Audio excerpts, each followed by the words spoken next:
ஃபோனை உடனே வச்சுட்டு போகிறாங்க. இந்த மாதிரி இஷ்யூஸ் எல்லாமே உங்களுக்குள்ளாடி வந்துக்கிட்டே இருக்குது அப்படின்னா இதை நீங்கள் செய்யுங்க. நைட்டு தூங்க போகிறதுக்கு முன்னாடி இதை நீங்கள் செய்யுங்க.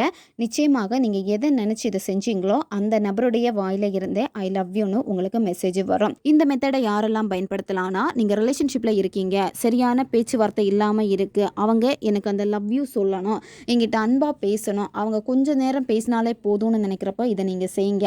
பேசுகிறாங்க, அது ஒரு ஃப்ரெண்டு மாதிரி கொண்டு வந்துட்டாங்க அப்படின்னா பழைய லவ்வை வந்து எடுக்கிறதுக்காக இதை நீங்கள் செய்யலாம். ஒன் சைடு லவ்வில் இருக்கிறவங்களும் இதை தாராளமாக பயன்படுத்தலாம். பெட்டில் படுத்து இந்த மெத்தடு செய்ய போகிறதுக்கு 2 hours முன்னாடியே நீங்கள் சாப்பிட்டுக்கோங்க. உடம்பை வந்து நீங்கள் ரிலாக்ஸ் பண்ணுறதுக்கு வந்து மூச்சு பயிற்சி செய்யணும். மூச்சை வந்து மெதுவாக மூக்கு வழியாக உள்ளே இழுத்துக்கோங்க. 1 செகண்ட் அல்லது 2 செகண்ட் வந்து ஹோல்டு பண்ணிவிட்டு வாய் வழியாக மூச்சை வந்து மெதுவாக வெளியே விடுங்க.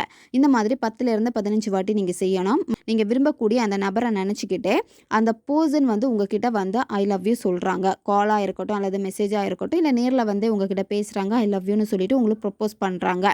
ரொம்ப நாளாக நீங்கள் வெயிட் பண்ணிகிட்டே இருந்திருப்பீங்க, அவங்க வாயிலிருந்து எப்படா அந்த ஐ லவ் யூங்கிற வார்த்தையை நான் கேட்பேன் அப்படின்னு.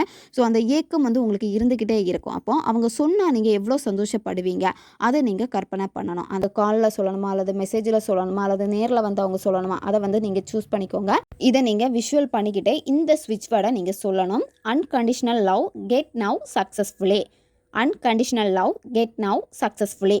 இந்த ஸ்விட்ச் வேர்டுக்கு வந்து பார்த்தீங்கன்னா கவுண்டிங் எதுவுமே கிடையாது. எவ்வளோ டைம் வேணும்னாலும் நீங்கள் சொல்லலாம். அப்படி சொல்லிகிட்டே கூட உங்களுக்கு தூக்கம் வருதுன்னா அப்படியே நீங்கள் தூங்கிடுங்க. உங்களுக்கு எவ்வளோ நேரம் சொல்ல முடியுமோ அவ்வளோ நேரம் நீங்கள் சொல்லுங்கள். அதுக்கப்புறம் பிரபஞ்சத்திற்கு மனசார நன்றியை தெரிவிச்சுட்டு தூங்குங்க.